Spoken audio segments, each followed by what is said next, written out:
Install करके रखा हुआ है। आप यहाँ पे देख सकते हैं ये पैनल का इंटरफेस रहता है। यहाँ पे देखिए अगर वेबसाइट के ऊपर क्लिक करूँ तो आप यहाँ पे कोई भी वेबसाइट नहीं देखेंगे, अभी तक मैंने कोई भी वेबसाइट ऐड नहीं की है, ठीक है। इसी तरह यहाँ आप देखेंगे जो मेरी डाटाबेस है, डाटाबेस भी मैंने अभी तक कोई भी क्रिएट नहीं की है, कोई डाटाबेस मैंने अभी यहाँ पे क्रिएट नहीं की है। ऐप स्टोर में आप देख सकते हैं मैंने कौन कौन सी एप्लीकेशंस को इंस्टॉल किया है, और NGX, MySQL, PHP MyAdmin, PHP 8.1 या फिर जो भी वर्जन आपको चाहिए वो यहाँ पे ऐड कर लीजिए। ये मेरे मेन डोमेन है और ये मेरा बैकएंड का डोमेन है जिनका हम यूज़ करेंगे वर्जिबल इंस्टॉलेशन के लिए, ठीक है। तो देखिए ये सभी चीज़ें मैंने पहले से इंस्टॉल किया हुआ है और ये हमारा सोर्स कोड रहता है जो आपको मिलता है। अगर आपको सोर्स कोड चाहिए तो आप उसके लिए कांटेक्ट कर सकते हैं। बैक एंड, फ्रंट एंड और एक जो डाटाबेस की फाइल है वो मिलती है, ठीक है। सबसे पहले हम जो हमारा मेन डोमेन है इसको हम कॉपी करके यहाँ पे ऐड कर लेते हैं। सबसे पहले हम फ्रंट एंड, जो हमारा मेन डोमेन है फ्रंट एंड है, इसको हम सेटअप करेंगे। यहाँ पे मैंने इस डोमेन को ऐड कर लिया है। ऐड करने के बाद SSL को इंस्टॉल करना है। क्लिक करके लेट्स इनक्रिप्ट के ऊपर क्लिक करेंगे और क्लिक करने के बाद सिलेक्ट ऑल के ऊपर क्लिक करके अप्लाई कर देंगे। ध्यान रखना है डोमेन आपकी इसी VPS जो आप यूज़ कर रहे हैं उस VPS के IP के ऊपर पॉइंट होने चाहिए, अदरवाइज यहाँ पे एरर शो करेगा, ठीक है। तो अभी मेरा पॉइंट वही है और यहाँ पे आप इसको इनेबल करके फोर्स करके इसको सेव कर देंगे। इस तरह से आपका डोमेन भी ऐड हो गया और डोमेन के ऊपर SSL भी इंस्टॉल हो चुका है। अब मैं इसके ऊपर क्लिक करके इसके ऊपर क्लिक करूँगा तो हमारी जो वेबसाइट है वो यहाँ पे ओपन हो गई है। बाय डिफ़ॉल्ट जब किसी वेबसाइट को ऐड करते हैं तो ये डिफ़ॉल्ट फाइल्स आती हैं, कुछ इस तरह का आपको मैसेज मिलता है, congratulation your site is successfully added installed, है ना। तो इतना करने के बाद अब हम फाइल्स में चलेंगे और जो हमने ये वेबसाइट ऐड की है इसकी एक डायरेक्टरी है, उस डायरेक्टरी को हम यहाँ पे www में जाएंगे, www रूट में जाएंगे और उसके बाद जो भी आपका डोमेन है सेम नाम से आपका फोल्डर बन जाता है। देखिए cloudbot ये डिफ़ॉल्ट फाइल रहती हैं जो जब हम कोई वेबसाइट ऐड करते हैं ये डिफ़ॉल्ट फाइल यहाँ पे ऐड होती हैं। तो अब मैं इसको रिफ्रेश करूँगा तो देखिए यहाँ पे फॉरवर्ड का एरर आया क्योंकि मैंने डिलीट कर दिया उन सभी डिफ़ॉल्ट फाइल्स को। अब यहाँ पे अपना जो हमारा फ्रंट एंड का जिप फाइल है उसको यहाँ पे अपलोड करेंगे अपने फ्रंट एंड के लिए, और ये हमारा फ्रंट एंड का जिप है, इसको हम यहाँ पे ड्रैग एंड ड्रॉप करके अपलोड कर सकते हैं। यहाँ पे कुछ टाइम लगेगा और क्योंकि ये अप्रोक्स 300 MB के अप्रोक्स ये जिप फाइल है तो इसको अभी यहाँ पे अपलोड होने में टाइम लगेगा, इसका मैं वेट करना होगा। ये देखिए फाइल हमने अपलोड कर ली है और अब हम इसको अनजिप करेंगे, ठीक है। अनजिप करके इसमें जो भी हमें कॉन्फ़िगरेशन करनी है वो हम कॉन्फ़िगरेशन यहाँ पे करेंगे। क्लिक करेंगे और इसको अनजिप कर देंगे और अनजिप होने में थोड़ा सा टाइम लगेगा। यहाँ पे ये आपको लॉग्स दिखाई देंगे, तब तक ये कंप्लीट होगा तो थोड़ा हमें वेट करना होगा।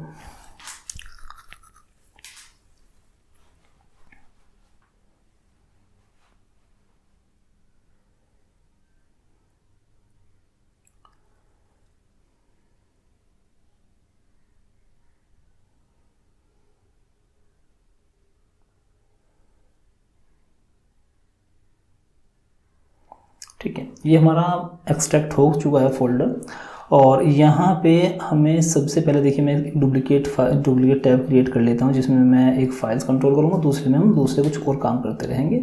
तो यहाँ पे सबसे पहले डाटाबेस में आते हैं। डाटाबेस की हमें ऐड करना होगा। डाटाबेस का नाम जो भी आप देना चाहें अपने अकॉर्डिंग डाटाबेस का नाम दे दीजिए। तो मैं यहाँ पे WA_server करके एक डाटाबेस का नाम दे रहा हूँ और यहाँ पे बाय डिफ़ॉल्ट एक पासवर्ड आएगा, आप इसको चेंज भी कर सकते हैं लेकिन इसको कॉपी कर लीजिएगा।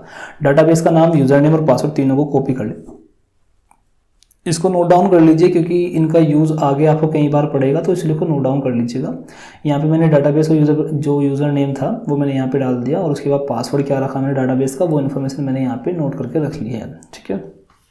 इतना करने के बाद अब यहाँ डाटाबेस में हमें अभी फ्रेश डाटाबेस मिली है तो उसमें डाटाबेस भी इंपोर्ट करना, लेकिन उससे पहले हम मेन डोमेन की .env फाइल में आकर के यहाँ पे आपका जो मेन डोमेन है उसको यहाँ पे चेंज कर देंगे। जो भी आपका मेन डोमेन है, जैसे मेरे केस में ये है cloud_ibot, इसको मैं कॉपी कर लूँगा, कॉपी करके यहाँ पे इसको पेस्ट कर दूँगा। तो ये आ गया मेरा मेन डोमेन।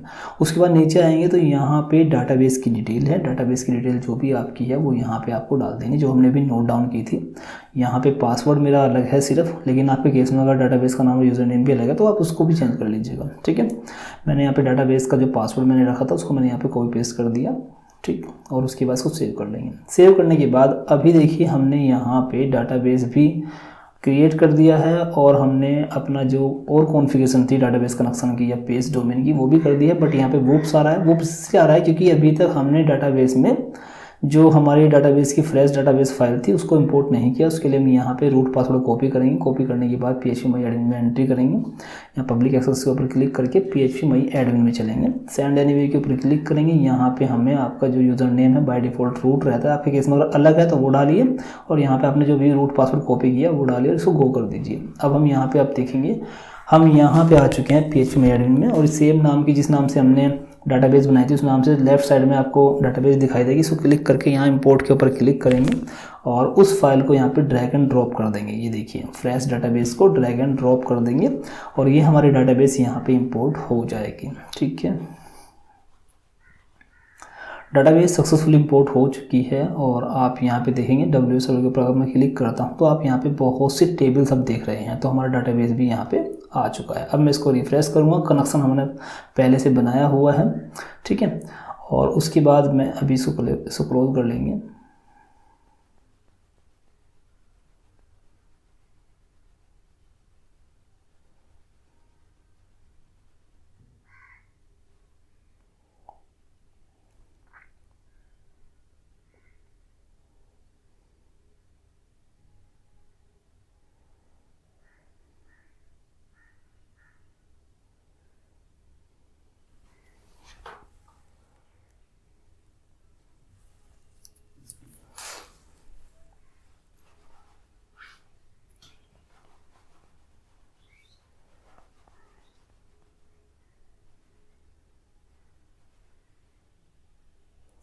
ये देखिए रिफ्रेश करने पर आप देखेंगे यहाँ पे हमारी जो साइट है वो लाइव हो चुकी है। और लाइव होने के बाद इसको लॉगिन के ऊपर क्लिक करेंगे। लॉगिन पर आपको देखिए एरर देखने को मिलेगा। तो यहाँ पे ये कोड आपको मिल जाता है। इस कोड को आपको यहाँ से कॉपी करके और जो आपका मेन डोमेन है उसकी कॉन्फ़िग में जाके इसको पेस्ट करना है। वेबसाइट के ऊपर क्लिक करेंगे। क्लिक करने के बाद जो आपका मेन डोमेन है इसके ऊपर क्लिक करेंगे। लेफ्ट साइड में आपको कॉन्फ़िग के नाम से एक मेनू मिलता है, एक साइड बार में एक ऑप्शन मिलता है, जस्ट क्लिक करेंगे और यहाँ पे नीचे तरफ ड्रैग जा करके यहाँ पे 33, 34, 36 पे जाके इसको आप पेस्ट कर दीजिएगा। पेस्ट करने के बाद अब इसको आप रिफ्रेश करेंगे तो ये प्रॉपर्ली वर्क करना शुरू कर देगा। ठीक है, यहाँ पे डिफ़ॉल्ट यूज़र नेम पासवर्ड जो आपको मिला है वो डाल करके यहाँ पे आपको लॉगिन कर लेना है। और लॉगिन करने के बाद आप देखेंगे कि अगर सक्सेसफुली आप लॉगिन हो जाते हैं तो आपका इंटरफेस किस तरह का रहेगा।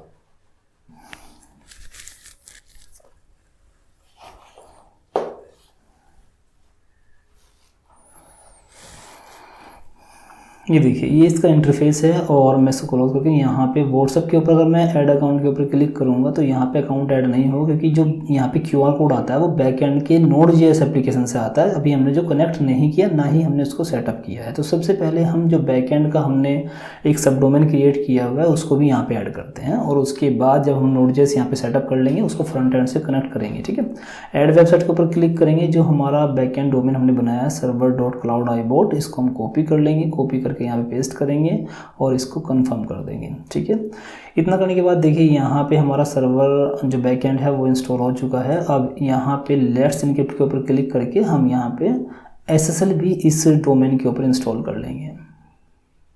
ठीक है, ठीक है, यहाँ करंट सर्टिफिकेट के ऊपर क्लिक करके यहाँ पे इसको सेव कर लेंगे और यहाँ देखेंगे तो हमारा जो मेन डोमेन बैकएंड का डोमेन है उसके ऊपर भी हमारा SSL इंस्टॉल हो चुका है। इसके ऊपर क्लिक करेंगे, इसको ओपन करेंगे तो डिफ़ॉल्ट फाइल यहाँ पे भी आपको दिखाई देगी।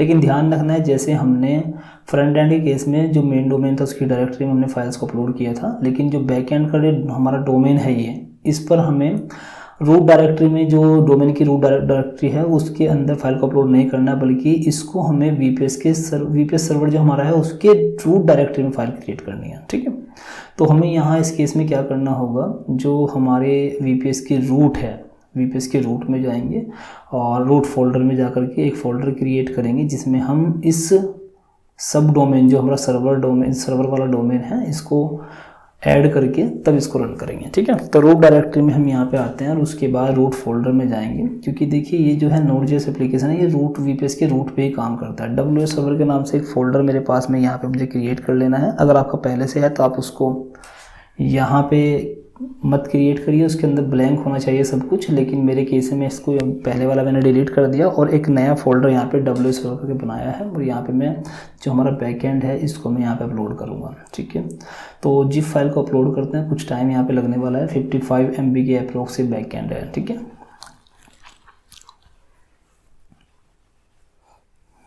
ये देखिए फाइल हमारी अपलोड हो गई है। अब इसको हम अनजिप कर लेंगे।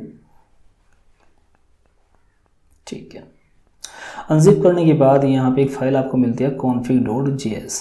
ठीक है, तो यहाँ पे आप जो मेन डोमेन है इसको कॉपी कर लीजिए और config.js को ओपन करके जो मेन डोमेन का फ्रंट एंड का जो डोमेन है इसको रिप्लेस कर दीजिए अपने मेन डोमेन से। और नीचे आप देखेंगे एक पोर्ट नंबर आपको दिखाई दे रहा है और नीचे कुछ डाटाबेस की डिटेल है। पोर्ट नंबर आपको ध्यान रखना है, जिस भी पोर्ट के ऊपर आप इसको रन कर रहे हैं यही पोर्ट आपको आगे यूज़ करनी है, अदरवाइज़ ये रन नहीं करेगा। यहाँ से आपकी डाटाबेस का पासवर्ड क्या है, डाटाबेस का यूज़र नेम और आपका डाटाबेस का नाम क्या है, वो सब चीज़ें आपको यहाँ पे फिलअप कर देनी है। ठीक है, मेरे केस में केवल यहाँ पे डाटाबेस का जो पासवर्ड है वो चेंज है, तो मैं यहाँ पे इसको कॉपी कर लेता हूँ। देखिए शायद मुझे ध्यान नहीं, डाटाबेस का पासवर्ड आप यहाँ से भी कॉपी कर सकते हैं। ठीक है, वहाँ पे अपना नोट डाउन किया हुआ था उसको भी कर सकते हैं। बाकी यहाँ पे मैंने शायद पासवर्ड रिसेट किया था, तो एक काम करेंगे यहाँ पे पासवर्ड डाल देंगे। ठीक है, इतना करने के बाद अब इसको आप सेव कर लीजिए। आपका बैकएंड का जो डाटाबेस कनेक्शन है वो क्रिएट हो चुके हैं। ठीक है, अब Node.js की जो एप्लीकेशन है वो रन करेगी, लेकिन उससे पहले हमें जो हमारा बैकएंड का डोमेन है उसके ऊपर रिवर्स प्रॉक्सी सेट करके हमें इस डोमेन को अपने Node.js एप्लीकेशन से कनेक्ट करना होगा। उसके लिए हम एक काम करेंगे, वेबसाइट के ऊपर क्लिक करेंगे, जो हमारा बैकएंड का डोमेन है इसके ऊपर क्लिक करेंगे और क्लिक करके यहाँ पे रिवर्स प्रॉक्सी को ऐड कर देंगे।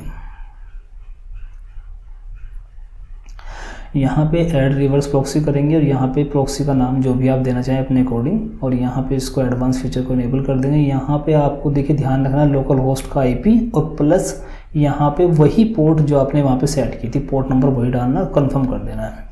इतना करने के बाद आप यहाँ पे देखेंगे आपका जो रिवर्स प्रॉक्सी है वो इस डोमेन के ऊपर सेट हो चुका है। अब हम यहाँ पे जो बैकएंड था हमारा इसको रिफ्रेश करेंगे तो देखिए यहाँ पे 502 का इस तरह का एरर आएगा। ये इसीलिए आ रहा है क्योंकि हमारा ये Node.js से कनेक्ट हो चुका, बट Node.js अभी ऐसे रन नहीं होती है, उसको टर्मिनल से रन करना पड़ता है। तो टर्मिनल में जा करके जो हमने रूट में फोल्डर बनाया WS सर्वर करके और उसके अंदर app.js के नाम से फाइल है, इसको रन करना है। ठीक है, तो इसके लिए हम एक काम करेंगे, टर्मिनल में जाएंगे, सबसे पहले जो हमने रूट में फोल्डर बनाया WS सर्वर पहले उसमें एंटर करेंगे। किसी भी फोल्डर में एंटर करने के लिए टर्मिनल में हम लिखते हैं CD, उसके बाद उस फोल्डर का नाम। तो हम यहाँ पे देखिए इस फोल्डर में आ चुके हैं।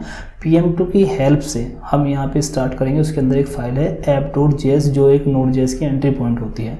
रन करने के बाद आप देखेंगे ये इस तरह से रन हो जाएगा। अब आप इसको रिफ्रेश करेंगे तो आप देखेंगे आपका जो Node.js बैकएंड था हमारा वो हमारा रन हो गया। इसको हमने डोमेन को इससे कॉपी कर लिया और यहाँ सेटिंग में आएंगे और यहाँ पे सोशल नेटवर्क सेटिंग में क्लिक करके यहाँ पे नीचे आएंगे, सोशल नेटवर्क सेटिंग के ऊपर क्लिक करेंगे और यहाँ से क्लिक करेंगे व्हाट्सअप के ऊपर। ठीक है, व्हाट्सअप के ऊपर क्लिक करने के बाद यहाँ पे जो URL है पहले से इसको रिमूव कर देंगे और अपने जो आपका बैकएंड का URL था उसको कॉपी करके पेस्ट कर देंगे। ठीक है, अब देखिए फ्रंट एंड से बैक एंड भी हमारा कनेक्ट हो गया है। व्हाट्सएप के ऊपर क्लिक करेंगे, ऐड अकाउंट के ऊपर क्लिक करके अब हम देखते हैं QR कोड आ रहा है या नहीं आ रहा है। अगर बैक एंड प्रॉपर्ली कनेक्ट हो गया होगा तो QR कोड यहाँ पे आपको दिखाई देगा। ठीक है, देखिए QR कोड आ रहा है, इसका मतलब हमारा जो वजीपर का इंस्टॉलेशन है वो सक्सेसफुली हो चुका है। ईजिली हमने इसको सेटअप कर लिया है।